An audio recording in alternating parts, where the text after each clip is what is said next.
திமுக தலைமை தனது நெஞ்சில் குத்தியதை தாங்கிக் கொள்ள முடியவில்லை என்று மதுரையில் நடந்த திமுகவினர் இல்ல விழாவில் அழகிரி வருத்தத்துடன் கூறினார். திருச்சியில் நடந்த திமுக மாநாட்டில் தென்மண்டல முன்னாள் அமைப்பு செயலாளர் அழகிரி பங்கேற்கவில்லை. மேலும் கட்சி சார்பாக நடக்கும் நிகழ்ச்சியிலும் கலந்து கொள்ளாத அழகிரி தொண்டர்களின் இல்ல விழாக்களில் பங்கேற்று வருகிறார். புதன்கிழமையன்று மதுரையில் திமுக பிரமுகர் SR கோபி இல்ல காதணி விழாவில் அழகிரி கலந்து கொண்டார்.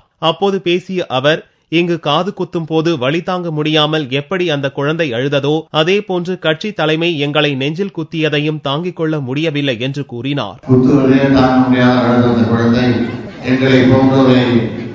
இந்த தலைமை கழகம் நெஞ்சிலே குத்தியதற்கு நாங்கள் எப்படிதான்